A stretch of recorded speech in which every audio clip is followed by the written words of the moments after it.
Gas ଦରରେ ହ୍ରାସ ହେଲା, ଯାହାକି ନୂଆ ବର୍ଷରୁ ରୋଷେଇ ଗ୍ୟାସ୍ ଦର କମିଛି। ତେବେ କେତେ ଟଙ୍କା କମିଛି, ନୂଆ ଦର କେତେ ରହିଛି, ଯଦି ଆପଣମାନେ ମଧ୍ୟ ଗ୍ୟାସ୍ ବୁକିଂ କରୁଛନ୍ତି ସେହି ଦର ଦେଇ ମଧ୍ୟ ନେଇପାରିବେ, ଯାହାକି ଜାନୁଆରୀ 1 ତାରିଖରୁ ଆପଣ ପାଇଁ ଆସିଯାଇଛି ବଡ଼ ଖୁସି ଖବର। ଜାଣିବା ପୂର୍ବରୁ ଭିଡ଼ିଓକୁ ଲାଇକ୍ କରନ୍ତୁ। ସବସ୍କ୍ରାଇବ୍ କରିନଥିଲେ ଏବେ ସବସ୍କ୍ରାଇବ୍ କରି ପାଖରେ ଥିବା ଘଣ୍ଟି ଚିହ୍ନକୁ ଦବାଇ ଦିଅନ୍ତୁ। ନୂଆବର୍ଷ 2025ର ପ୍ରଥମ ଦିନ ଲୋକଙ୍କ ପାଇଁ ଖୁସି ଖବର ଆଣିଛି। ଏଲ୍ପିଜି ଗ୍ୟାସ୍ ସିଲିଣ୍ଡର ଭରିବା 1 ଜାନୁଆରୀ 2025ରୁ ଶସ୍ତା ହୋଇଛି। ତେବେ ସରକାରୀ ତୈଳ କମ୍ପାନୀ ପ୍ରଥମ ତାରିଖରୁ ଏଲ୍ପିଜି ସିଲିଣ୍ଡର ଦରରେ 14 ଟଙ୍କା 50 ପଇସା ହ୍ରାସ କରିଛି।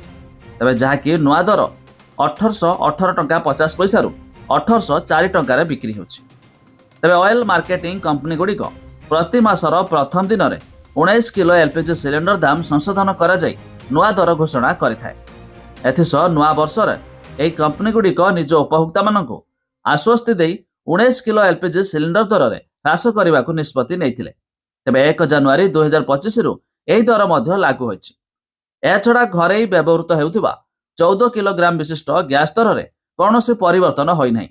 ଅର୍ଥାତ୍ ଆପଣ ପୂର୍ବ ମାସ ଯେଉଁ ଦର ଦେଇ କିଣିଥିଲେ ସେହି ଦର ଦେଇ ମଧ୍ୟ କିଣିପାରିବେ। ହେଲେ ଏଥର ବ୍ୟବସାୟିକ ଏଲ୍ପିଜି ଗ୍ୟାସ୍ ଅର୍ଥାତ୍ 19 କିଲୋଗ୍ରାମ ବିଶିଷ୍ଟ ଗ୍ୟାସ୍ ଦରରେ ମଧ୍ୟ ହ୍ରାସ ପାଇଛି।